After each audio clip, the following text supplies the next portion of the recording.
Good morning friend, কেমন আছো সবাই? আমি তো খুব ভালো আছি। আশা করি তোমরাও সবাই ভালো আছো। আমার এখন জ্বরটা একটু কমেছে, কিন্তু গলাটা এখনো ব্যথা আছে।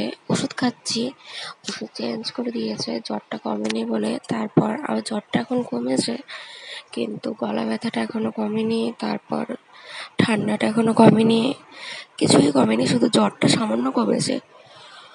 মাঝে মাঝে জ্বরটা আসে, কিন্তু তোমার আমার ছেলের জ্বর কমে গেছিলো।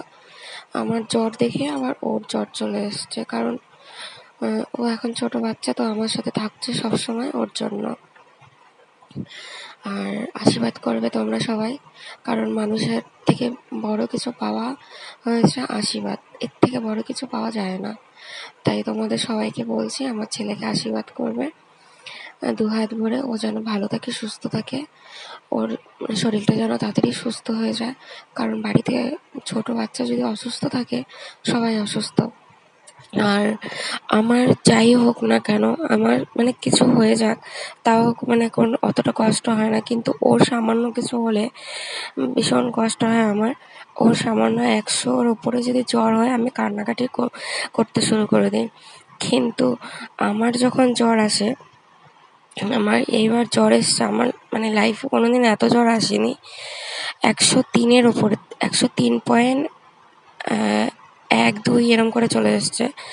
তাই মানে অতটা কষ্ট হয়নি। কিন্তু আমার ছেলের যখন 100-র উপরে জ্বর এসছে, আমি ওই ডাক্তার কাকুকে ফোন করে আমি কান্না করছি, কাকু আমার ছেলের এত জ্বর চলে এসছে, আমার ছেলের জ্বর কমছে না, আমার ভালো লাগছে না, আমি কি করবো এখন? তুমি বলে দাও। জ্বর ওষুধ খাইয়েছি, 1 ঘন্টা হয়ে গেল, এখনো জ্বর কমছে না।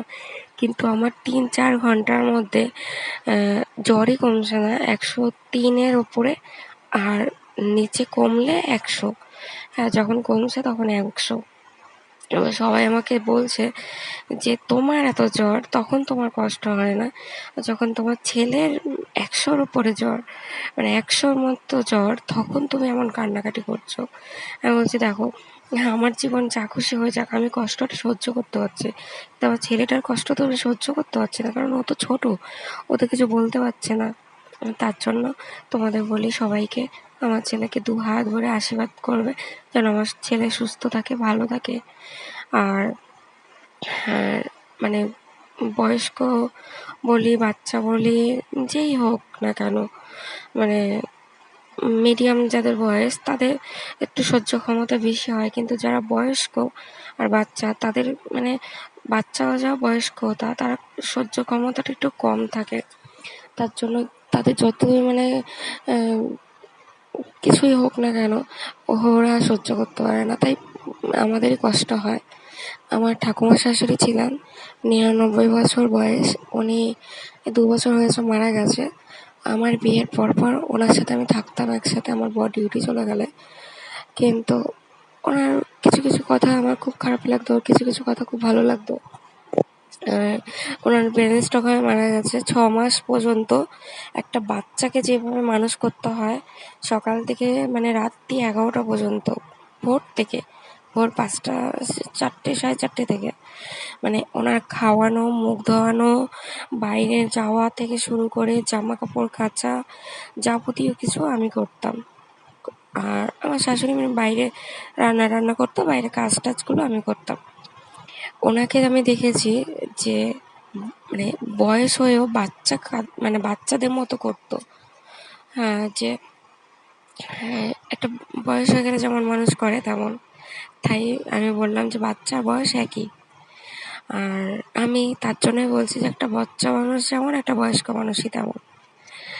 আর তোমাদের যেটা বলবো সেটা হচ্ছে, আমার ছেলের জন্য আমার খুব কষ্ট হয়, এমন সব মায়েদেরই কষ্ট হয় বাচ্চাদের জন্য। তাই সবাই আশীর্বাদ করবে আমার ছেলেকে, যেন আমার ছেলে সুস্থ হয়ে যায়। আর আমরা ঘুরতে গেছিলাম সিকিমে, সেইভাবে ভিডিও করতে পারিনি। এবার ওর ফোন থেকে যখন নিয়েছি, কারণ আমার ফোনে ভালো না আমার ফোনটা তেমন, ওর থেকে আমি নিয়েছি, নিয়ে সেইগুলো আমি তোমাদের ভিডিও সেন্ড করছি।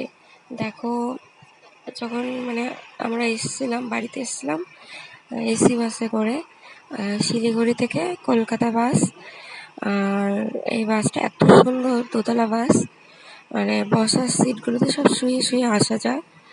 আর খুব সুন্দর, মানে আমরা যে বাসে ছিলাম মানে বুঝতেই পারিনি, মনে হচ্ছে যে আমাদের বাড়িতেই আছি, শুয়ে বসে কাটাচ্ছি, মানে কোনো অসুবিধাই হয়নি আমাদের।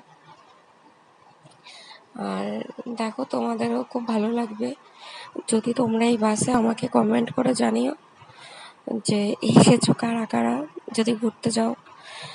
আর আমার তো খুব ভালো লাগে ঘুরতে। আমার শুধু মনে হয় যে আমি এখানে ঘুরি ওখানে ঘুরি, কিন্তু টাকা তো দরকার। এবার যখন অনেক টাকা হবে তখন আমি দেশ বিদেশে ঘুরে ঘুরে বেড়াবো, ইচ্ছে হয়। কিন্তু যখন আমার টাকা থাকবে তখন হয়তো আমার শরীরে শক্তি থাকবে না যে এখানে ওখানে যাওয়ার। এটাই হয়, এটাই বাস্তব। আমি কথায় কথায় শুনেছি, লোকে বলে যা যে যখন কারোর কাছে টাকা থাকে তখন মানে সে খাওয়ার কোনো বায়না থাকে না, কোথাও যাওয়ারও বায়না থাকে না। আর যখন কারোর কাছে টাকা না থাকে তখন তার বায়না খাওয়ার বায়না, যাওয়ার বায়না, ঘুরতে এটা সেটা কেনার বায়না। কিন্তু যার কাছে যত আছে সে আরো বেশি চায়, হ্যাঁ, আরো অন্য কিছু চায়। তাই আবার যখন ভগবান আমাদের দিকে মুখ তুলে তাকাবে আমার ইচ্ছে পূরণ করার জন্য, তখন আমি আবার যাবো। আমার সিকিমটা খুব ভালো লাগে। আর আমার মামা ওইখানে থাকে, তাই কম খরচাতে ওইখানে গিয়ে কদিন থাকতেও পারি, ঘুরতেও পারি, অতটা অসুবিধা হয় না। আর আমার মামা ওইখানে আছে বলে আমাদের যাওয়ার আরও উৎসাহ বাড়ে। কারণ ওইখানে গেলে ওইখানে মানে নেপালি যারা থাকে তাদের মানে আদর আপ্যায়ন অন্যরকম। তারা কিছু রান্না করলে আমাদের দিয়ে যায়। আবার আমরা যা রান্না করি ওরা বলবে যে তোমরা যা রান্না করো আমাদের দেবে। আমরা মাংস টাংস থেকে শুরু করে যা কিছু রান্না করি। আমি ওইখানে গিয়ে পায়েস রান্না করেছিলাম মোষের দুধের, ওইখানে মোষের দুধটা পাওয়া যায়। আর আমি রান্না করেছিলাম, আমাকে ওইখানে সবাই বলতো ভাগ্নি, কারণ মামার ভাগ্নি আমি। তাই ওইখানে গিয়ে আমার হাতে পায়েস সবাই খেয়েছিল। এবার সবাই খেয়ে বলছে যে খুব সুন্দর নাকি হয়েছে। হ্যাঁ, আমি জানি না। আর ওইখানের মানুষ, আমরা যেগুলো খাই বাঙালিরা, ওরা তো সেই সব খায় না। ওরা বেশিরভাগটাই খায় মোমো। ওরা বেশি মানে ফাস্টফুড জাতীয় জিনিসগুলো খায়। আর ওরা ভাতটা খুব কম খায়, ফাস্টফুড জিনিসটা বেশি খায় দেখি। মানে যখনই আমি ওদের দেখি বেশিরভাগ সকালবেলা ওদের ব্রেকফাস্টে মোমো দিয়ে হয়ে যায়। আমাদের রুটি লাগে, এটা লাগে সেটা লাগে, কত কিছু। আর বাঙালি ভাত ছাড়া কিছু চেনে না। আমাদের রোজ ভাত এটা সেটা তো লাগে। তাই আমি আগে খেয়েছি থাই মোমো বলে ওটা। ওরা পেঁয়াজ আর বাঁধাকপি আরও কী কী দেয়, কিন্তু আমার খুব ভালো লাগে। আমি খেতাম দুটো করে, দুটো খেলে আমার পেট ভরে যেত। আর এমনি যে ছোট ছোট মোমোগুলো করে ওটাও ভালো লাগে, কিন্তু ওটা অনেকগুলো লাগে। আর থাই মোমোটা এমনই যে দুটো অনেকটা বড় বড় হয়। আমি সেইভাবে ছবি তুলতে পারিনি, নাহলে তোমাদের কাছে শেয়ার করতাম। এতটাই সুন্দর, এতটাই মানে খেতে টেস্টি। এবার আমি জানি না কার কেমন লাগে, আমার তো খুব ভালো লাগে। আমি এমনিও মোমোটা ভালো খাই। আর ওইখানে স্যুপটাও খুব সুন্দর করে, চাটনি করে লঙ্কার, শুকনো লঙ্কার করে, কাঁচা লঙ্কার করে, ধনে পাতার করে। তারপর আরেকটা কি পাঁচমিশালি মানে চাটনি করে, আমি জানি না ওটা। ওনাদের মামা জিজ্ঞাসা করেছিল যে এটা কিসের চাটনি, অনেক কিছু বলেছিল, আমার অতটা মনে নেই। কারণ পাহাড়ি ওইখানে কত কিছু দিয়ে করে। এবার আমাদের এখানে যেগুলো আমি সেগুলো চিনি, যেমন শুকনো লঙ্কাটা চিনি, কাঁচা লঙ্কা ওইগুলো চিনি। তারপর তেঁতুলের একটা চাটনি ছিল, তেঁতুলের চাটনিটা খুব সুন্দর। এবার যদি কেউ যাও দেখবে খেয়ে। আর আমার তো এখানে গিয়ে আমার মামা যেখানে থাকে তার সামনেই বুদ্ধ মন্দির। ওই দেখো পাহাড়টাও দেখা যাচ্ছে দূর থেকে, কিন্তু অনেকটা দূর। ওই পাহাড়ে যেতে প্রায় 6 ঘন্টা টাইম লাগে। আর আমি যখন গেছিলাম তখন ধস নেমেছিল বলে সেভাবে যেতে পারিনি। দেখো আমরা যখন গেছি তখন সামান্য রোদ উঠেছিল দুপুরবেলার দিকে, আবার কিছুক্ষণের মধ্যে কুয়াশা হয়ে গেছিলো। কারণ ওইখানে এমনই, এই কুয়াশা এই রোদ আর মানে সবসময় আবহাওয়া ঠিকঠাক থাকে না। দেখো কুকুরটা, আমার মামা কুকুরকে খুব ভালোবাসে, আর মামা বিস্কিট খেতে দেয়, আর মামার পেছনে পেছনে সব দৌড়ায়। আর আমরা গেছিলাম মন্দিরের পাশে রাস্তাটা দিয়ে।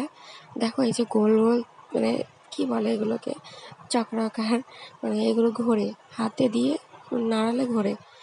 আর এইগুলো নাড়ালে নাকি মনের ইচ্ছা পূরণ হয়, যে যা মানে মনের ইয়ে থাকে। তাই আমিও নাড়াচ্ছিলাম এগুলো। আমি যখন যাই তখনই নাড়াই। এবার অনেকে আছে এইভাবে নাড়ায়, কারোর মনের ইচ্ছা থাকে, সে যারা জানে তারা নাড়ায়, মানে গোল গোল করে ঘুরিয়ে ঘুরিয়ে যায়।